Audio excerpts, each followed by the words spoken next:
So I won't wait around. Like I said, this is recorded and then uploaded on YouTube by tomorrow afternoon. And the recording will also be in the group. So if you missed the live, no problem. Come on, watch a video another time. You can still post your questions. And once I see it, I will respond to it. So let me get into my presentation. Or let me see, have I ever introduced myself fully? Well, let me introduce myself fully. My name is Francine Blackwood. Yes, short, Fran Black. I am a mafia mom and also a coach, a certified coach. And I I help, I especially work with moms who are having a turbulent time with the co-parenting thing and help them through that process. Um, my passion for helping moms figure out how to raise boys is because of my own experience and just what I heard about single moms raising boys and how they're going to turn out. And I was like, hell no, not on my watch with my two boys. And that's why I started this group. If you have not yet, check out my website, my blog. And hey, yes, I'm seeing that you're all here. Hi, thanks for dropping by. Uh, so, yeah, I have had both men and women seek my services is with helping with co-parenting. And it is, I've heard some very interesting stories. I thought mine was bad. Mine isn't. That made me realize that I have had no problems. The little bit I experienced was nothing, but it is something that we must learn to get through for the sake of our children. And so let me go ahead and start my presentation. I'm going to share my screen.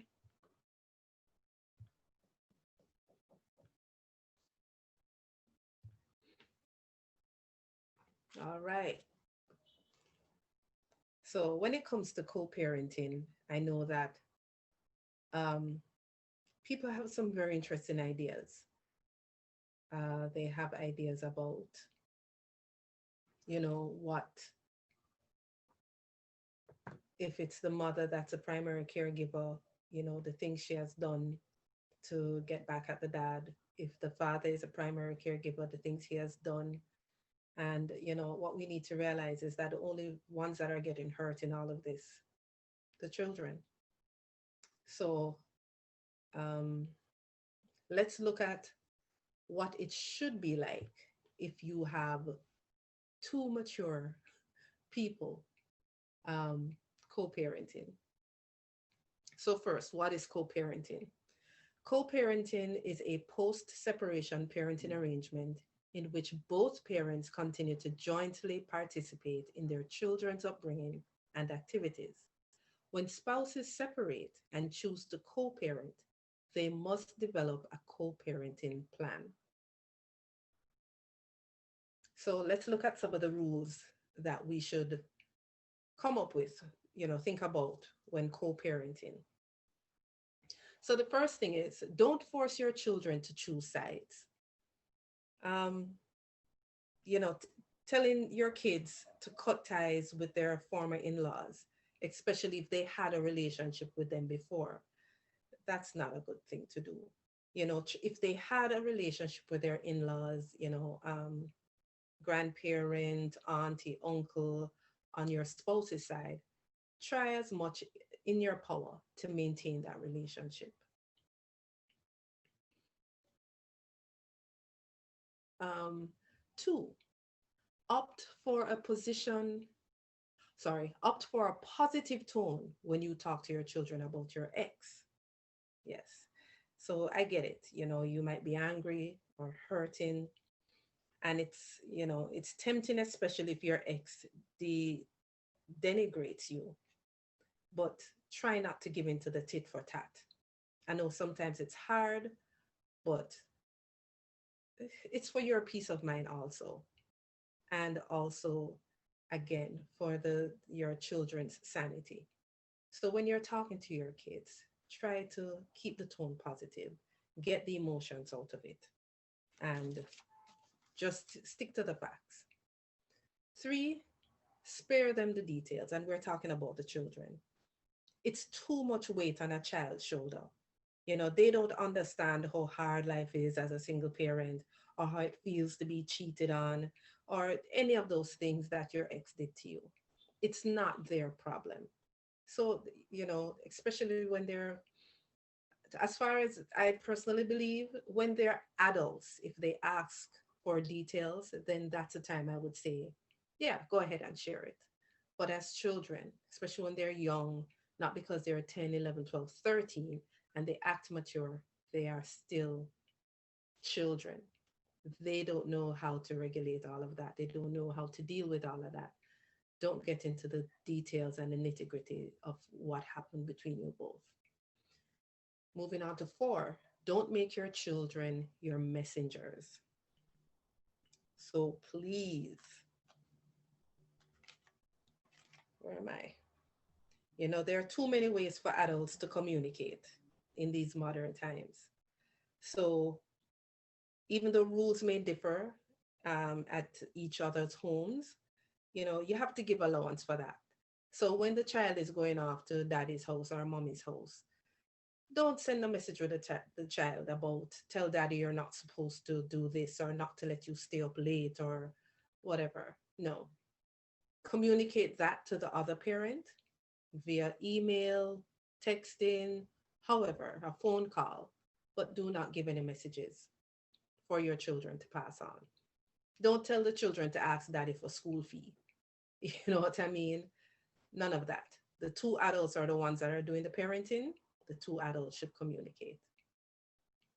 All right, five. Five says detach yourself from your ex-spouse.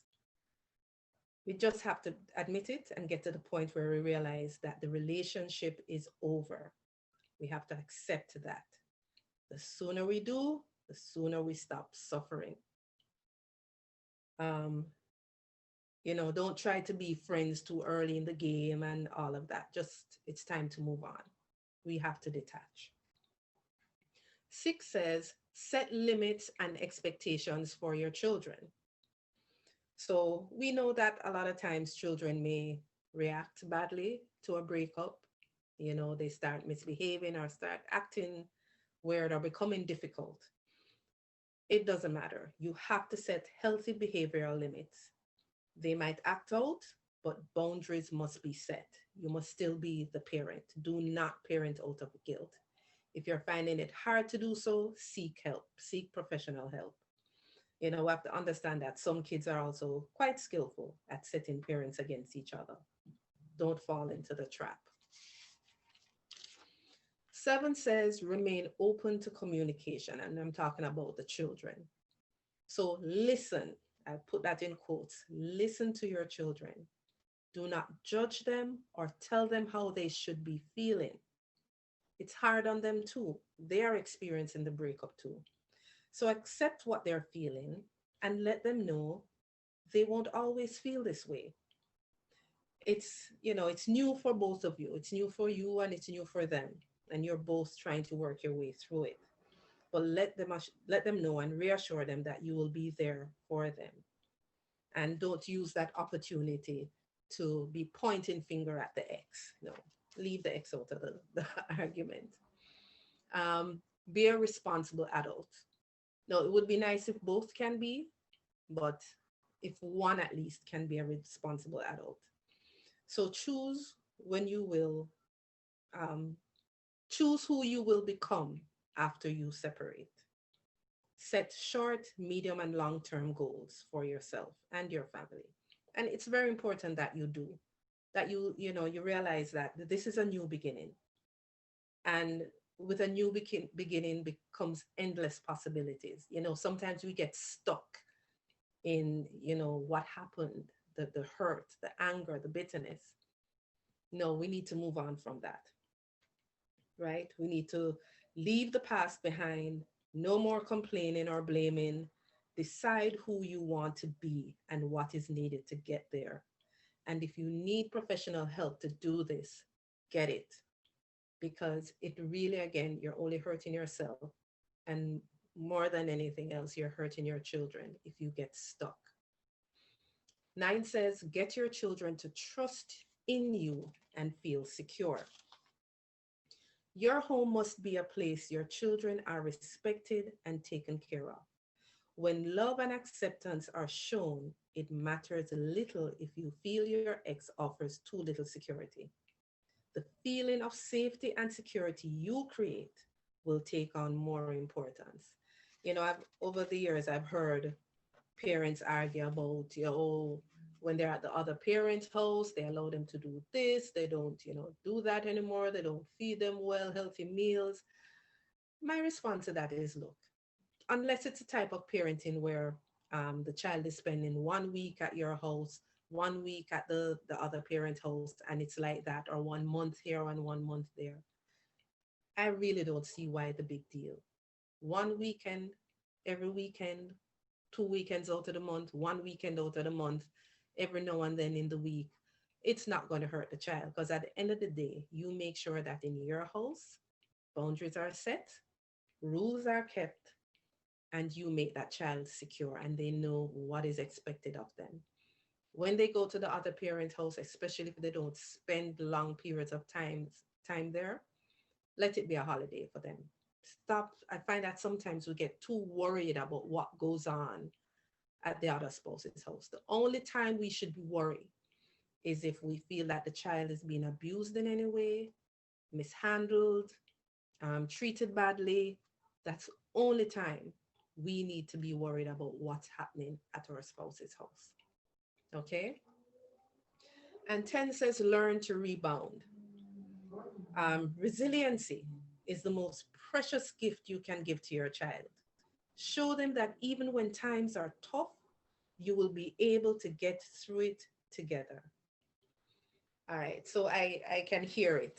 I'm wondering how it didn't come up in the chat, but I can hear it. And I know, oh, Fran, you don't know what I'm going through. You don't know the person I'm co-parenting with. I saw some of the questions in the group. Yes, it's constant conflict.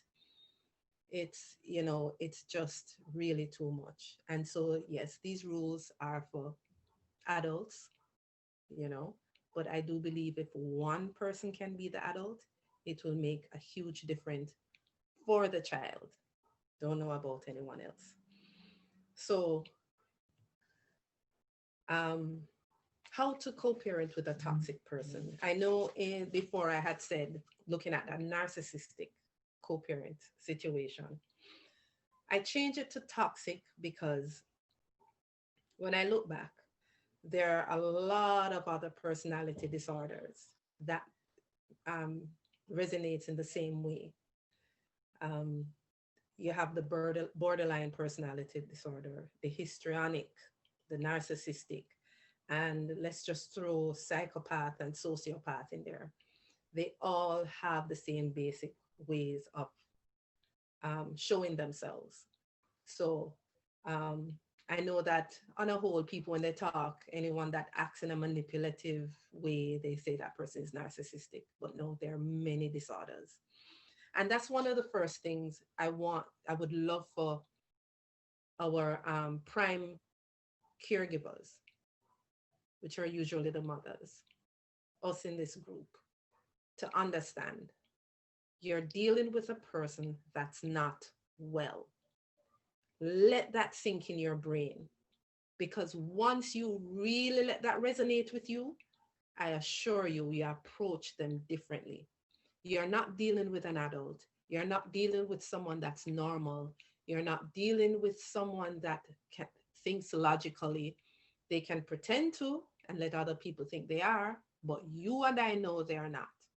You have to understand that you're dealing with someone that has serious psychological issues, right? Get that and let that sink in, so that when you're dealing with them, it's just like if you're talking to a toddler and you say hi and they look at you and they turn away and they take up something of yours and you say, can I have it back? And they say, no, mine. Do you get mad? Do you get upset? No, because it's a toddler and that's what's expected. You even laugh and find it funny or cute. So yes, it's the same thing when you're dealing with a toxic person. Remind yourself that they are sick. And unfortunately, they became that way because of trauma or whatever they experienced as a child, right? So once we let that sink in, I think it will help us to not react to their little games.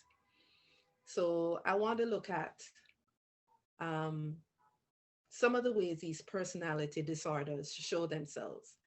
Um, Manipulation, we all know that, the gaslighting, the threats, the smear campaigns, lies, and then there are the love bombs. You know, when you're in the relationship, they are so mean, and then poof, they drop these love bombs on you, and you start thinking, oh, maybe they're changing, maybe they do love me. Nope, sick, sick, sick.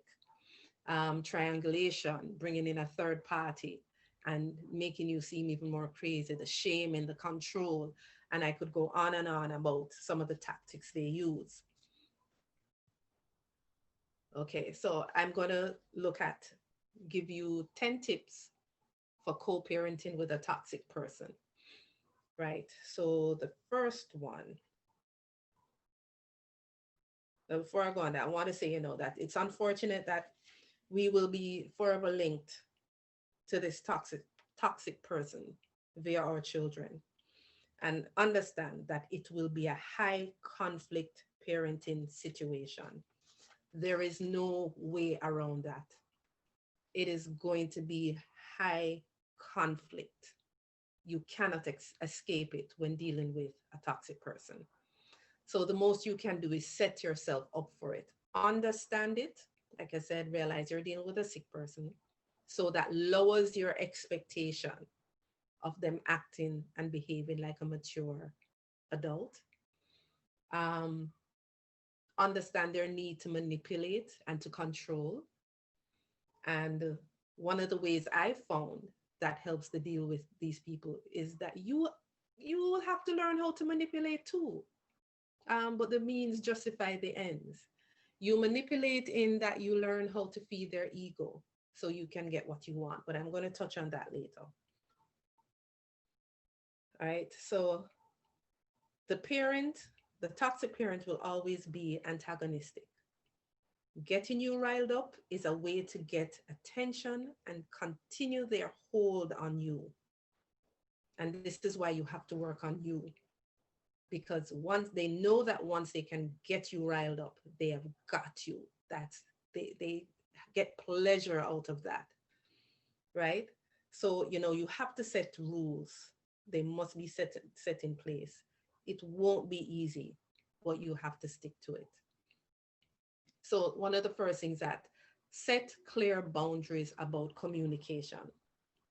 Listen, when dealing with a toxic person, my advice: do not cut all contact, physical contact. Do not communicate with them face to face. Do not communicate with them over the phone unless necessary, like an emergency or something. Trust me.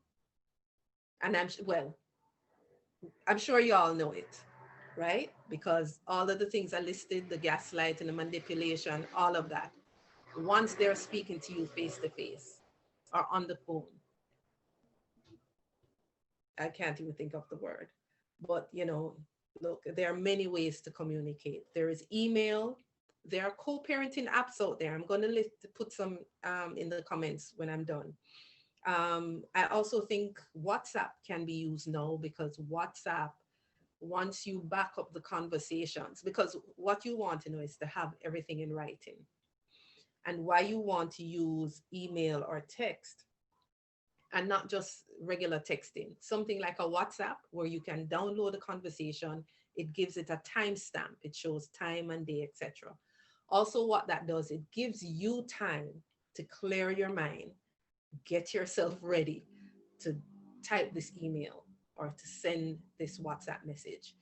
Please remember, you're not dealing with a normal person. So you cannot just go in and say, send a WhatsApp message saying, hey, are you picking up the kids today? No, it has to be well thought out. It has to be. Um, You have to set clear times for visitations and calls, and stick to the facts when you're talking to a toxic person. So a little chit chat, don't get off topic as much as they'll try to. And remember, with all these rules I'm telling you need to put in place, they are going to fight it tooth and nail. But you have to stand your ground, and not stand your ground in an aggressive way, which will mean they're going to say challenge accepted. And well, we're going to talk about some more about that. But you have to set those boundaries. Please, if you can, no personal contact with the person. Only communicate in writing, one that gives you a paper trail, something in black and white that you can show, whether it is that you're going to need it for court one day, or even just for them when they're trying to spin and twist and turn the conversation to say they didn't say and what they said. You have it in writing. You can forward it to them and say, hey, this is what we had agreed on. All right. So, two, excuse me, seek a parent coordinator.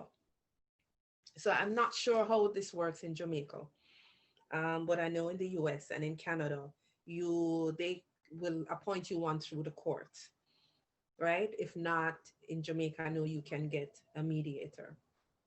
But if you can get that middle person to deal with the communication for you, especially when it comes to your child, that's even better. Four, refuse to make your child a pawn. Trust me, that toxic person will want to make the child a pawn. You cannot fall for it. Keep your side of the street clean. Don't get the child involved. Don't ask the child any questions about your ex. Don't tell them anything about your ex, because that ex knows how to get stuff out of your children, and they will use it against you. I don't hold any secrets from my children, but I don't tell them, I don't try, don't get them to lie for you. You know, sometimes you don't want your ex to know about certain things. Don't tell your child, don't tell them. You know, business. You're an adult, you don't care. But if you can keep the child out of it, try your best to do so. Five says keep detailed records.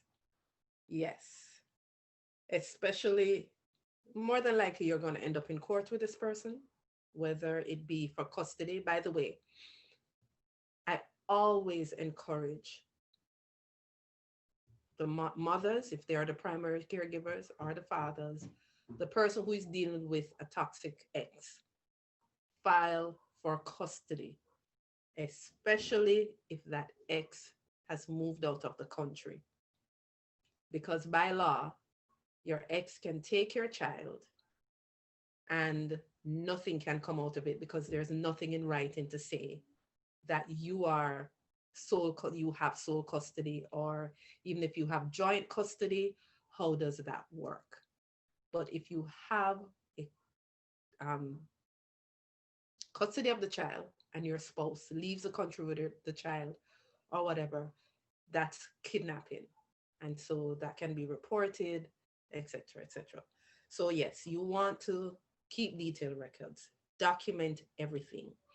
Yes, I know it's tedious and it seems unfair, but unfortunately, we ended up having children for sick people, and for our peace of mind and to slowly get them, out of our lives and just deal with the kids.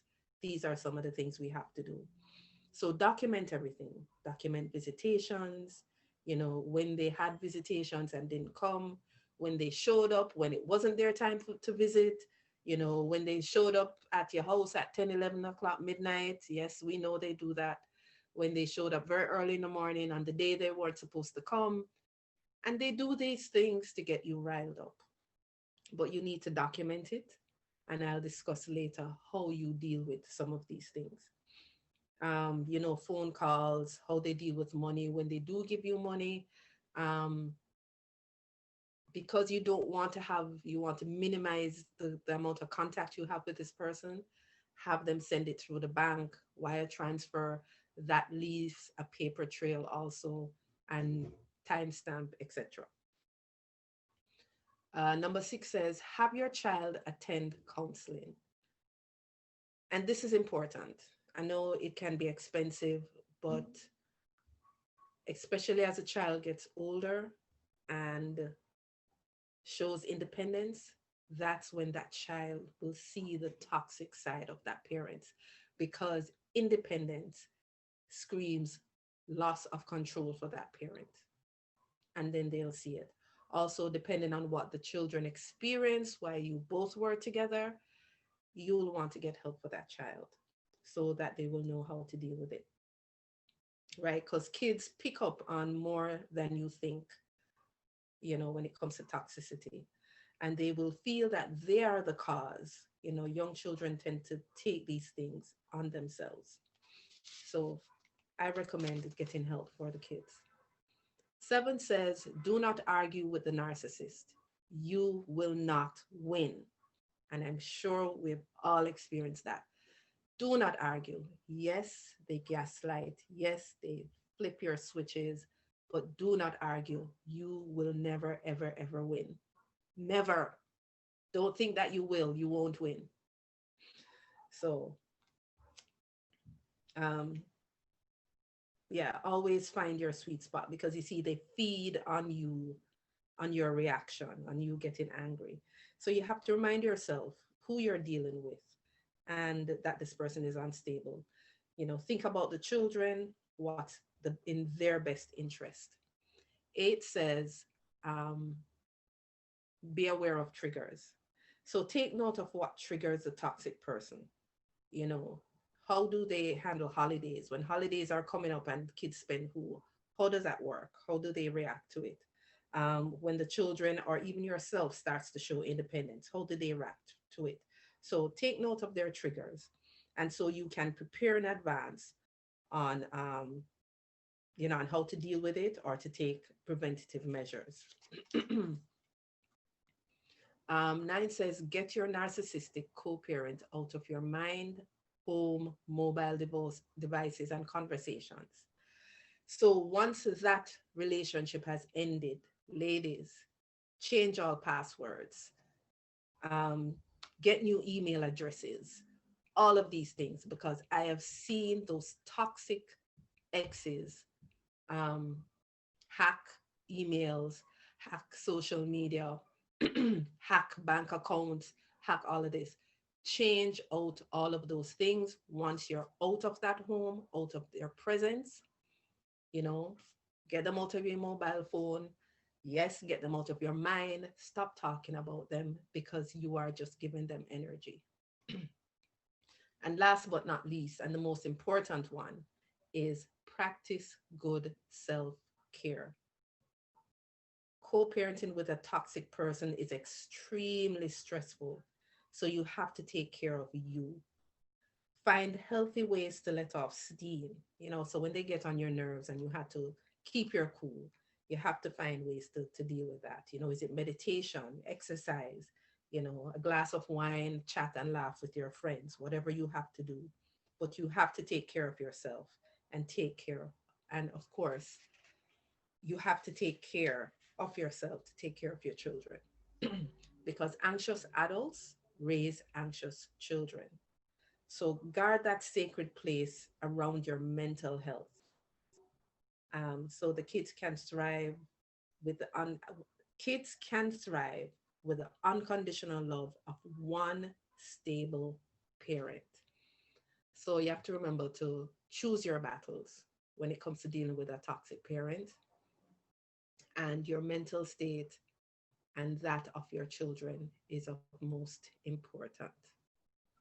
So I'm going to wrap up now. Some of the things you need to learn, and we're going to talk about this. So you need to learn what manipulation tactics to expect from a narcissist and how to shut them down.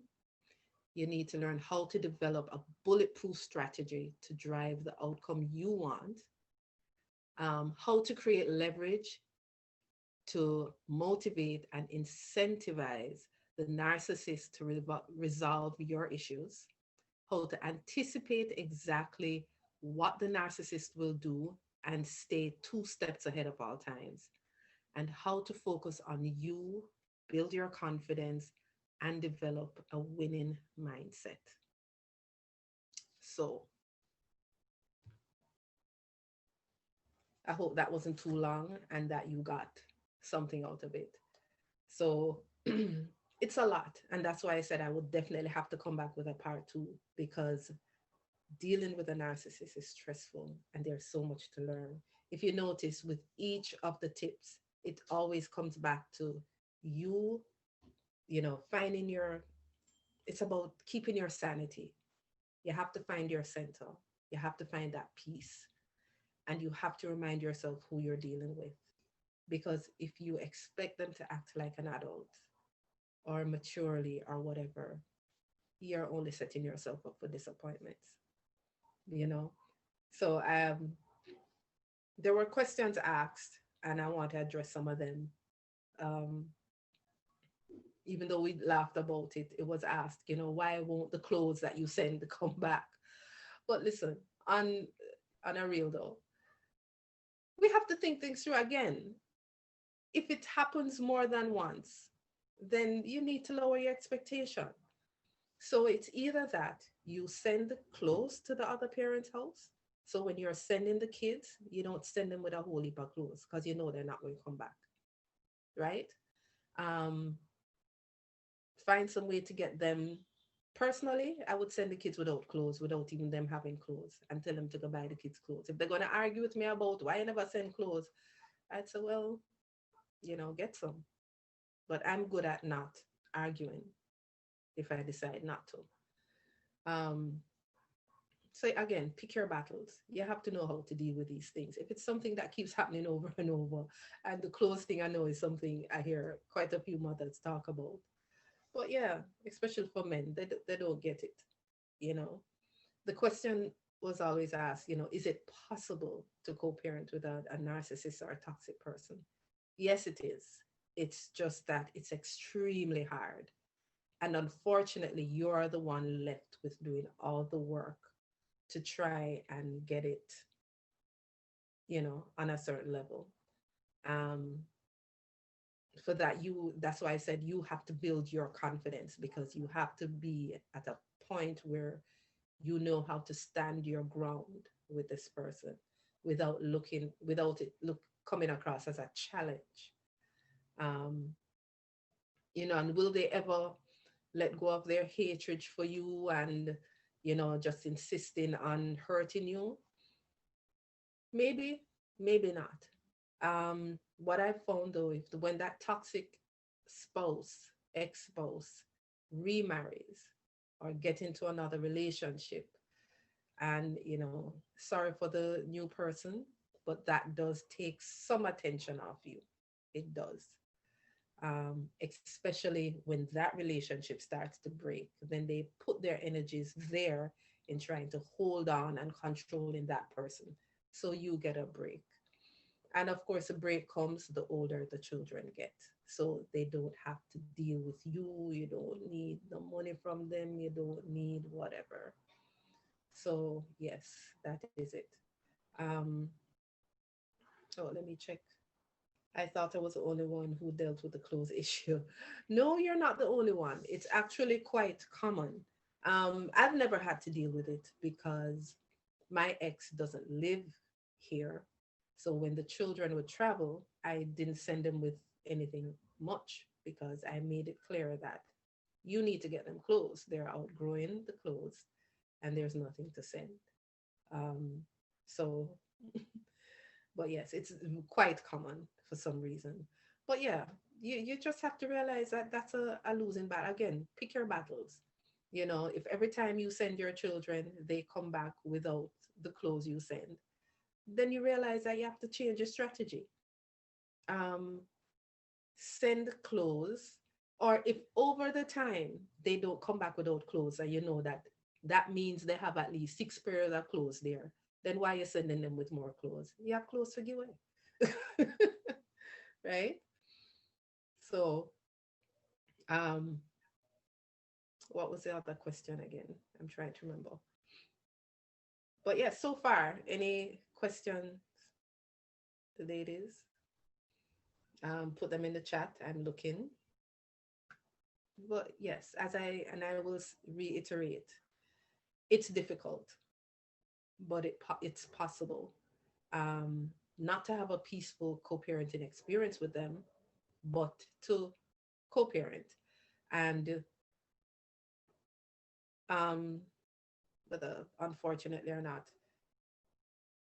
withhold, you might think this person is toxic, but withholding your child from their parent is not the best thing. And when you do that, you give that toxic spouse ammunition to poison your children against you. So that's not what you want to do. The only time you want to keep your child away from their parent is if that parent is abusive, verbally, physically, you know, in ways that you can prove. Because that's the thing about this toxic person. You cannot, they might be um, abusive, but you can't, unless it's physical, where there are bruises, etc., unless it's stuff in text, you really can't prove it. So what you have to do is fill your child, make your home the safe place. um, you don't end up becoming the toxic person by constantly complaining about their father or their mother, um, by becoming bitter, because in turn you become that toxic person. They're not worth your energy. Stop talking about them, stop thinking about them, stop giving them energy in your home. When your children are home with you, let it be about you. As I said, start to make plans for your new life. Set goals. What do I want to achieve for myself and my children in the next month, by the end of the year, in 3 years, things like, um, this is with me. And I know a lot of us, when we come out of a relationship, sometimes we'll have to go back home to mommy or daddy in the family home we grew up for a while. So for me, my immediate short-term goal was to get out of that situation and get on my own. I did worry about, what it would be like, just me and these two boys, and they were babies at the time. They're 2 years apart. But I know I wanted to get out of that situation and become independent. So I had to look at, what does that mean? I had a business that had failed because of everything I went through. So I worked on building that business again, um, because I'm going to have to be able to pay rent, mortgage, whatever it is that I need to pay. I needed to get a car. And so those were some of the short-term things. One of the first thing was to build a business so that I can have my own finances. Once I did that, I got a car. Um, when I got the car, it helped with the business.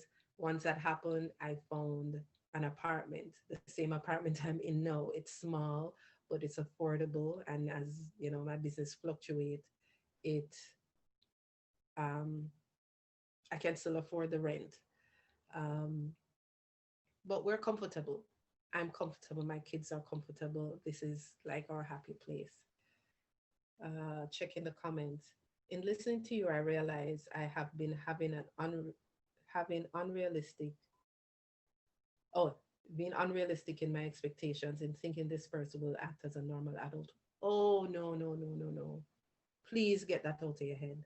They will never act. And that's usually the thing that frustrates us, because we're thinking, why this person just cannot get with it? Why can't they be logical? Why can't they be rational? Why can't they stop this? Why? Get all of that out of your head. Like I said earlier, you have to remind yourself that this person is sick. Personality disorders, it's an illness. It's a mental illness. And that's what you're dealing with. And you have to come to grips with that. And so whenever you're approaching this person, you have to remind yourself that you're approaching someone who has a mental disorder, who will never be rational, who um, will never be mature, will never act like an adult. You have to remind yourself of that. So whatever they throw your way, you smile and you, okay, because you expected it. And you know that you will never get better from them. And I must warn you, there are times when they will exhibit moments of clarity. They will seem so together and like, okay, they're ready now to move on and be the adult and the parent that they should be. Do not fall for it. Do not fall for it. It will not last. And then it will hit you like a ton of bricks, when they start acting up again. Don't fall for it. When you see that side of them, smile to yourself and say, wait for it, wait for it. Right? So Kay says, the first time my narcissistic ex bought a few pieces of clothing for my boys, he deliberately kept them at his home, even though he rarely asked to have them over. I guess he got tired. Hold on, where am I guess he got tired of waiting for me to have a reaction. So he finally sent them home with them many months later after they had outgrown them. He learned not to try that again because he couldn't achieve the reaction he wanted. Perfect. That's a great example. We need to learn how not to react to the things they do. Because remember, that's what they want from us. They want us to react. You don't give into it. Don't feed their egos. Yes, there are times you will need to feed it, but for your own good, for something you need. Excuse me, losing my voice.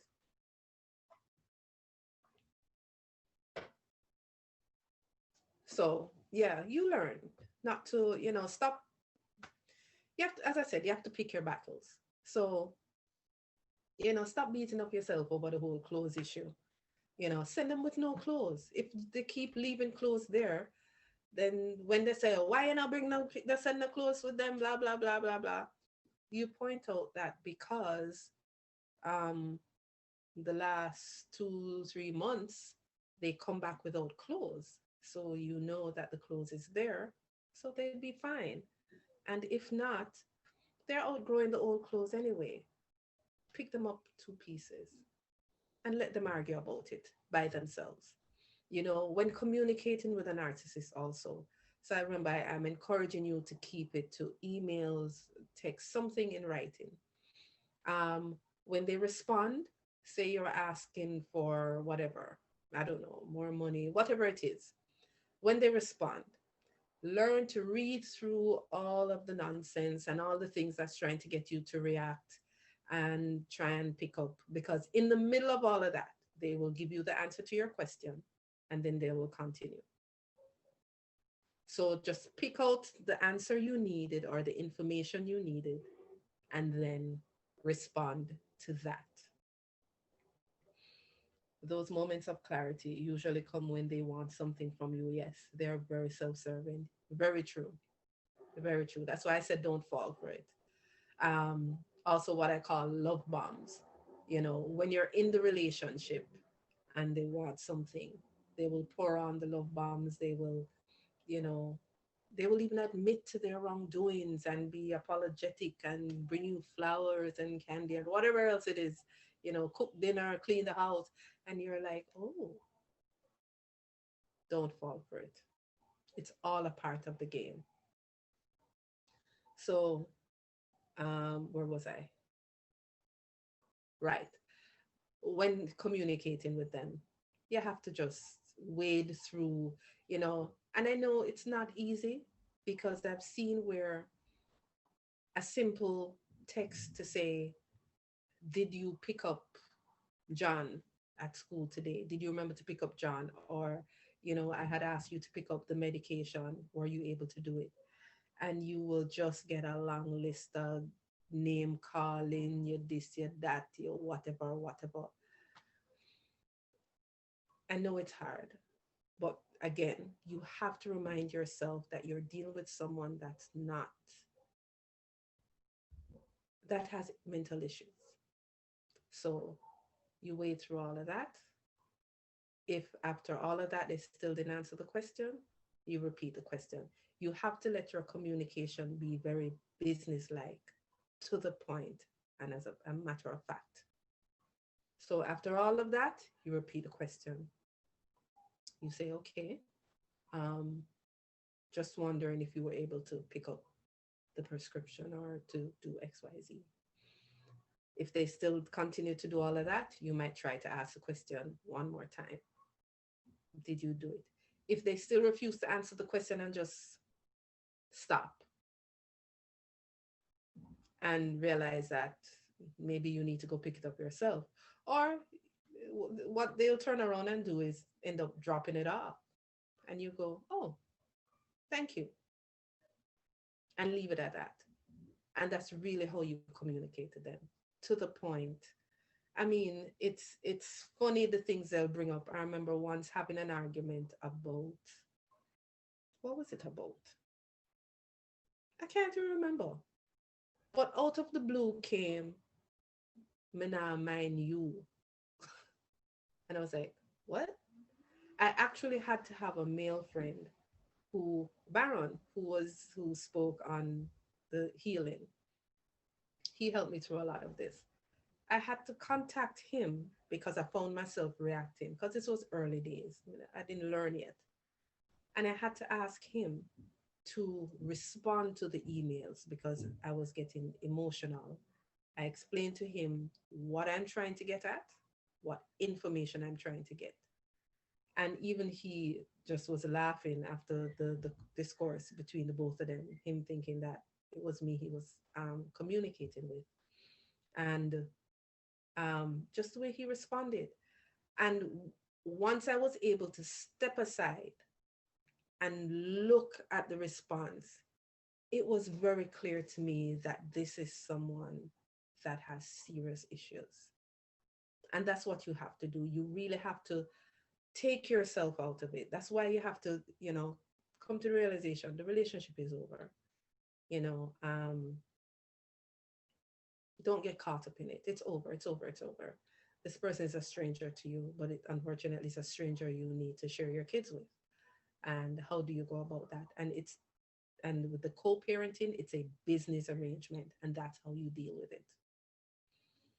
Um, because yeah, and as I said, it's you have to set clear rules and clear boundaries, and it's not going to be easy because they're going to push those boundaries.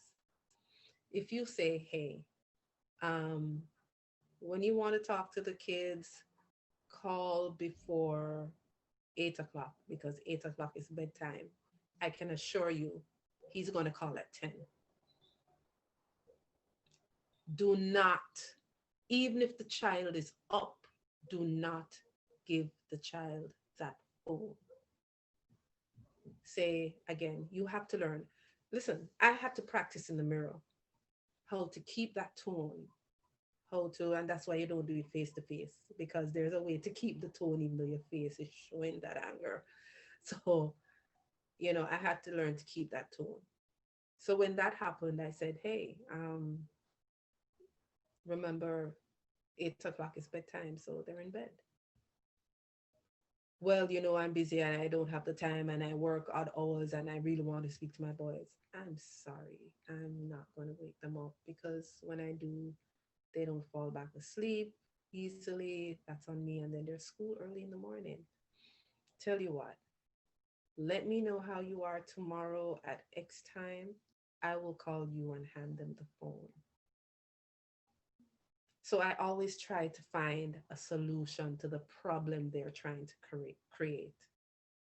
And if you don't have the energy for that, just say, no, I'm sorry. It's just not good. I'm not going to wake them up. And you keep your tone. And believe me, you'll get told that you're trying to keep the kids away. Listen, I've heard some stories. You'll be told that you're trying to come between me and my kids, and I don't have the time and I work hard to send you money to take care of the kids. And so, this one time, don't fall for it. Stand your ground. And if he's going to argue, say, hey, I'm actually in the middle of prepping for tomorrow. So can we continue this conversation tomorrow? keep your tone even keeled and just say what you have to. You know, if they're in the same country as you, and you say the same thing anytime before 7 o'clock is good, or X time because they do homework at X time. So, between 6 and 7 is great. They're going to pop up at the house at 10 o'clock at night. You stand at the door and you said, "Hey, what are you doing here?" "Oh, I want to see the kids." "Oh, they're in bed." And just, if they're still awake, just pray that they don't make no noise. If they're making noise, just say, "This is really not a good time. I'm working on getting them to sleep. If you come, they're going to get excited and things." And remember, we spoke about this.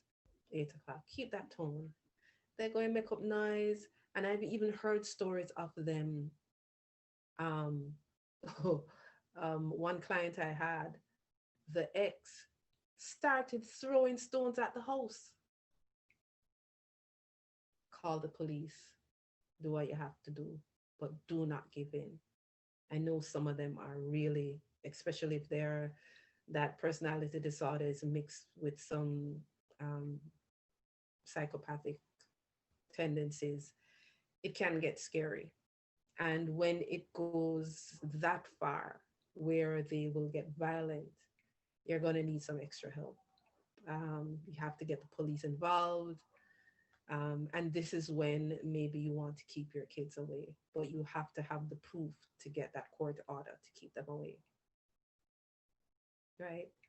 But you have to have strict boundaries, strict guidelines, and you cannot give in. You cannot. When you send an email, oh, by the way, when you're doing email, Gmail has it, and some of them called a read receipt, where it tells you when the person opened the email. You need that because they will tell you, "I did not see the email."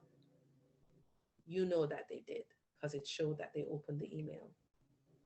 So as I said, they will fight back. They will use every, strategy they have to try and continue controlling you, to rile you up. You just have to decide that you're not going to fall for any of that.